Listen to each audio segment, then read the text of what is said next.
Nós estamos vendo uma série de comentários sobre carisma e carismático e vamos agora estudar alguns aspectos carismáticos no capítulo 4 da carta de Paulo aos crentes de Éfeso. Nessa carta, Paulo nomeia os dons. São aspectos carismáticos de Efésios, capítulo 4. O carisma, como já vimos, o sufixo MA, sugere um resultado, que é a mostra de benevolência. Em Efésios capítulo 4, versículo 7, para que a graça foi concedida a cada um de nós, segundo a proporção do dom de Cristo. E aqui graça é caris e dom é dória. Vamos primeiro ver sobre essa palavra dória, que ela é diferente de, não muito diferente, mas um pouco diferente de caris.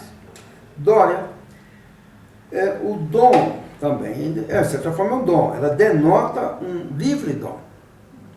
Você vê que é a graça, segundo o dom. Graça, o dom gratuito.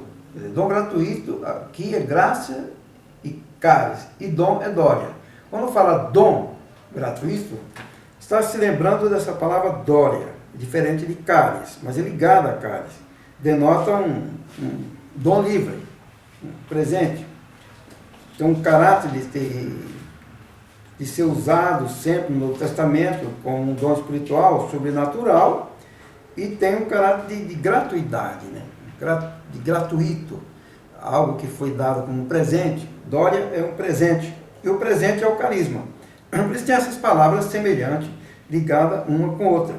Dorian, por exemplo, é sem uma causa, é livremente sem uma causa. Quer dizer que o dom dado por Deus é um dom sem uma causa que possa causar esse dom. Quer dizer, não há nada de nós que possa causar esse dom, a não ser a própria graça de Deus que nos salvou, digamos assim.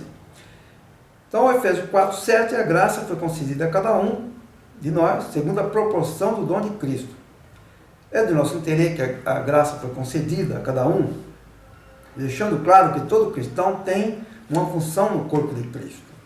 Todo cristão tem uma função no corpo de Cristo. Então ele recebe esse dom, digamos que tem duas dimensões muito interessantes quando você recebe o dom. Um dom que você recebe, ele está potencialmente no seu espírito, na sua alma, escondido, como algo que está a priori. Ele está lá a priori, fundamentando, organizando a sua razão, organizando seus pensamentos. Você tem um dom que o Espírito Santo começa a trabalhar a priori, antes que se manifeste o dom de apóstolo, ou o dom de profecia, que são esses dois que nós queremos estudar agora. Antes que ele se manifeste a priori, ele está guardado no seu íntimo, porque ele foi dado no seu espírito, na sua alma. É como um selo, o selo da promessa. O selo da promessa é exatamente o carisma que está na alma do crente. O selo da promessa é isso, não quer dizer que o selo da promessa seja uma promessa de ficar rico, uma promessa.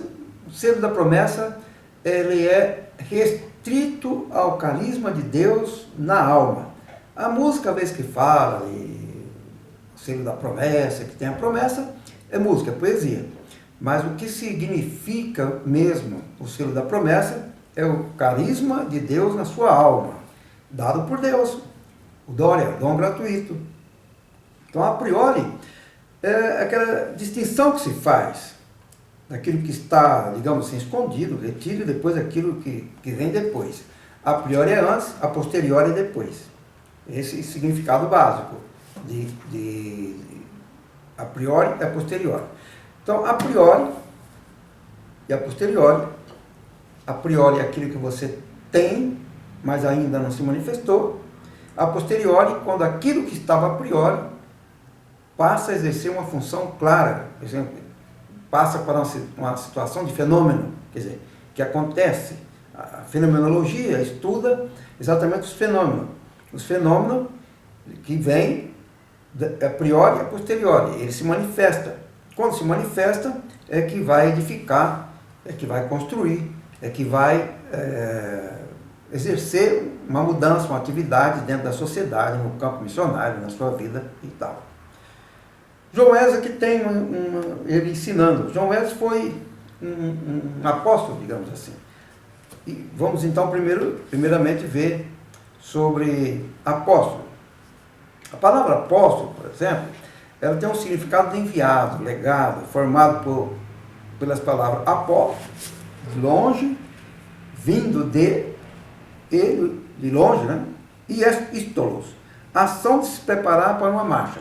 Então, apó, de longe, preparado para uma marcha. Apóstolos, enviado para longe, enviado para algum lugar, enviado. Por isso que quando Jesus disse e enviou os 12 e também ordenou fazer discípulo, a ação de fazer discípulo é uma miniatura do apóstolo. Então, apóstolo não é essa palavra que as pessoas dão uma conotação tão gigantesca, diz assim, primeiramente apóstolo. Então, as pessoas até se intitulam apóstolo e acham que ser primeiro, as outras funções nem tem muito valor, mas apóstolo tem essa significância que as pessoas dão nesse sentido dessa autoridade tão majestosa, tão gigantesca. Porque aquele que vai fazer discípulo é um apóstolo.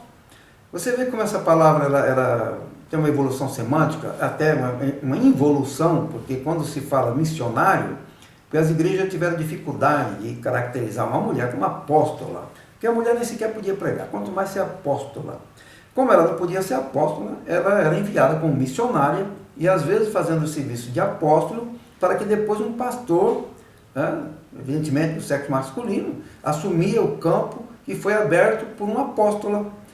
Você percebe que quando, às vezes, na tentativa de diminuir o ministério de uma mulher, por exemplo, chamá-la de missionária, para não dizê-la apóstola, termina enaltecendo, porque missionário termina sendo quase um sinônimo de apóstolo. Então a palavra apóstolo é entendida. Apóstolo, aquele enviado para um trabalho estável. Preparar-se para uma marcha, viajar. Esse é o significado que está associado bem com o nome de Paulo, com o nome de João Wesley, com o nome daqueles fundadores de um movimento importante. Esses são chamados apóstolos. João Wesley, por exemplo, viveu essa experiência de apóstolo. Podemos estar convencidos que ele vivia andando com o seu cavalo, viajando muitos quilômetros, viajou muito de cavalo, fazendo o trabalho praticamente de apóstolo. Esse era o trabalho dele. E quando o João Wesley viajava, ele deixava algumas orientações. Por exemplo, ele deu muita ênfase à santificação, que é um carisma do Espírito, que é também um aspecto dos fundamentos do movimento carismático, é a santificação. E Lutero buscou a graça, Francisco de Assis buscou a reforma, João Wesley buscou a santificação, e daí vem, o movimento carismático vem desse tripé, desse conjunto. E depois, em 1959, Benet, que era um pastor da igreja episcopal reformada americana, ele confessa se batizado no Espírito Santo e o movimento carismático se espalha pelo mundo em todo como um fenômeno jamais visto. Até hoje está em expansão.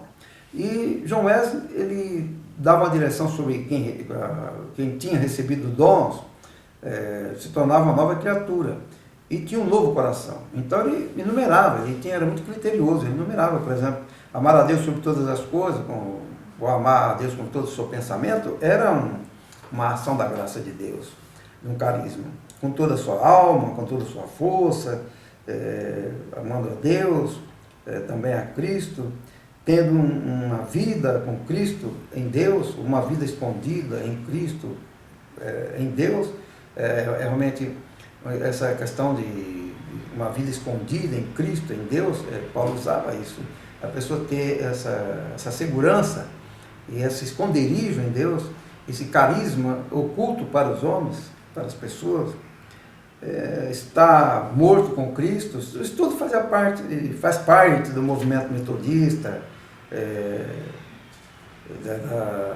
da graça, e hoje chamado também de pentecostal, ressuscitar com Cristo, enfim, todas essas bênçãos que ele enumerou, como um plano para uma vida santificada. Evidentemente que um plano, ele está entre aspas, ninguém pode ter um plano para alcançar a santificação. Quem faz a santificação é o Espírito Santo, é a graça de Deus. Um plano, ele tem que ser um plano concebido pela inspiração do Espírito, mas ele não consegue ser válido para todo mundo. A pessoa tem um plano e segue o primeiro passo, segundo passo, terceiro passo para chegar aquilo ali. Depende muito da graça de Deus e você ter em consciência um plano, mas não como um programa humano, mas tê-lo como uma referência. Evidentemente que se você considera isso, você tem alguns passos importantes na vida em direção a uma vida melhor. O Wesley não somente viveu o apostolado, ele foi evangelista, pastor e mestre. Ele hoje seria, então, um pastor carismático, assim como Paulo. Paulo, então, ele dava muita ênfase nessa questão do apóstolo e o carisma. Ele dizia assim, ó, por força de sinais, prodígios e pelo poder do Espírito Santo. Romanos 15, 19. Imagina que essa atribuição de um apóstolo, né, aquilo que é atribuído a um apóstolo, é uma coisa muito importante. Poderes, prodígios, sinais, na força pelo poder do Espírito Santo, dá muito a característica do ministério do Espírito, muito diferente de um tradicionalismo enferrujado. É algo novo. O movimento carismático é sempre novo. Então, aqui no capítulo 4, está aqui os propósitos do dom, uma Bíblia muito interessante. Comprei na livraria do Castro, Bíblia de Estudo do Expositor, James Webster. Muito interessante essa Bíblia. Eu acredito que é uma das melhores, assim, bem comentada. Ele fala sobre os propósitos dos dons, que é para aperfeiçoar os santos, no capítulo 4, versículo 12, equipar para serviço, para a obra do ministério, para que todos cheguemos à unidade da fé. Quer dizer, os dons, especialmente o dom de profecia, os dons, enfim, todos os dons carismáticos, ele é em função do aperfeiçoamento dos santos no corpo de Cristo. Então, apóstolo é isso. E não é o que as pessoas imaginam ser. Por exemplo, eu sou apóstolo. Por que a pessoa acha que é apóstolo? Até achar, a pessoa pode achar o que quiser. Mas por quê? Enviado? Tá. Mas todos vão fazer discípulos, são enviados a fazer discípulos. Apóstolo significa isso.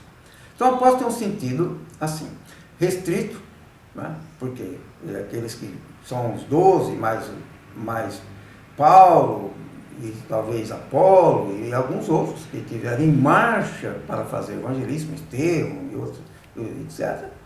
É um sentido restrito. E o sentido lato sensu, que é talvez aqueles que fundaram um ministério e dão prosseguimento a esta visão ministerial, possa ser considerado apóstolo, mas no sentido restrito. Não, ninguém é apóstolo hoje como foi Paulo. Isso é uma concepção errônea, é uma semântica exagerada, né? É uma ênfase dada numa coisa que não tem ênfase, não merece essa ênfase. Ninguém é apóstolo como foi Paulo. Mesmo John Wesley não se considerava um apóstolo. Então, apóstolo é aquele que foi enviado a fazer um trabalho e, no sentido lato, as pessoas que hoje fizeram isso, né, que fazem isso. Num sentido restrito, são aqueles do primeiro século, por exemplo. Bem, agora vamos ver sobre profecia. O dom de profecia, em Romanos 12, 6, fala muito de profecia, a importância do profeta. O profeta no Antigo Testamento é o Nabi. Né? Você já conhece algumas pessoas que têm o nome de Nabi. Então, o profeta, assim como o dom de apóstolo, ele tem seu sentido a priori. Quer dizer, a pessoa recebe um dom, ele está escondido na alma, e depois ele busca, ele vem como no Antigo Testamento, como uma fonte, como uma fonte que a água começa a se movimentar. Era uma fonte de água viva. Aquilo que Jesus disse também sobre a fonte de água viva tem muito uma característica profética, em que a fonte está em movimento. Né? Então, o profeta, primeiro nós precisamos analisar a origem da palavra profeta. Né? Ela vem no Novo Testamento com profine, que significa fazer brilhar, explicar. Entre os hebreus era conhecido como Nabi, significando aquele que faz brotar a mensagem divina como água que sai de uma fonte secreta. Quer dizer, a raiz da palavra Nabi é uma fonte secreta que está em movimento. Ela é fonte secreta. Aparece pela primeira vez na palavra falando de Abraão. Originalmente significa proclamar, chamar, aquele que chama. Então nós temos o profeta no Antigo Testamento e o profeta no Novo Testamento. Eles têm características diferentes. Os profetas do Antigo Testamento, até tem aqueles que são chamados grandes profetas, pequenos profetas, não é verdade? Se bem que essa grandeza eles consideram em função do tamanho do livro, né? Mas a importância fundamental, a essência é a mesma, são profetas. Do ponto de vista da profecia não tem maiores nem menores, é por questão do número de palavras, de livros, são só profetas maiores, profetizaram mais, seria isso aqui, seria isso, né? Agora, essa origem da palavra profeta nós já vimos, e do ministério profético. Ministério profético, quando se fala então de profecia, na verdade, as igrejas têm um certo receio, talvez até com razão, porque a palavra profeta e profecia no Novo Testamento e também nas igrejas, às vezes gera muito distúrbio, porque também existe os falsos profetas, e quantos que já não exerceram de forma errônea e até dentro de uma natureza de falsidade. Você se lembra quantas vezes muitos livros marcaram a data da vinda de Cristo? Muitos livros nos Estados Unidos tinham essa marca. E muitas pessoas aqui no Brasil seguiram, marcando data, às vezes 1970, depois no 2000, e vão mudando data. Então essa questão de marcar a data e desmarcar é própria da falsa profecia. Mas os protestantes têm uma corporação, então quando os protestantes erram, nem fala que foi um erro, ninguém nem comenta. Mas se for um católico, assim, aí pode crer que será chamado de falso profeta. O Flávio Joséfo, nesse livro, comentado Flávio Joséfo, uma obra completa, ele fala dos profetas. Ele sempre comenta sobre o profeta, sobre o que eles faziam, sobre Daniel, ele reconhece a existência dos profetas. É um historiador judeu do tempo que Roma dominava. Agora, voltando ao assunto aqui do carismático, do profeta, do ministério profético, ele pode ser um pregador, porque a profecia vem para exortar, consolar, edificar. Ora, se vem para edificar, consolar e exortar, ela não pode ser uma profecia, não pode ser uma denúncia contra pessoas profetizar o mal do outro, ou às vezes até usa para fazer calúnia. Isso é uma coisa de falso profeta, às vezes marca a data da volta de Cristo. Então, essa questão do falso profeta dentro da igreja hoje, foi aquilo que Evans Robert, ele comentou muito. Evans Robert é um grande rivalista, do século XIX, acredito, que notou isso, e ele deu um nome a isso, que era guerra contra os santos, que ocorre de várias formas, começando com a negação da contemporaneidade do Espírito, até a sua exaltação, coisa que fica um exagero. E quando tem um exagero, ela traz uma informação errada, ela distorce a verdade e prejudica a igreja. Quando existe um exagero dentro da profecia, caracteriza o falso profeta. Daí vem essas datas marcadas, que todas elas passaram. Quer dizer, não aconteceu. Se não aconteceu, o que era? É uma profecia não verdadeira, não é verdade? Uma profecia não verdadeira constitui exatamente uma parte da natureza da falsa profecia. É a sua natureza em si. A falsa profecia é aquilo que não é verdade. Jesus disse, na casa de Moisés está sentados os escribas e fariseus. Fazer tudo o que eles digam, mas não os imitei nas suas obras. Porque se você começa a marcar data, fazer tudo isso, você cria uma dificuldade para o ouvinte.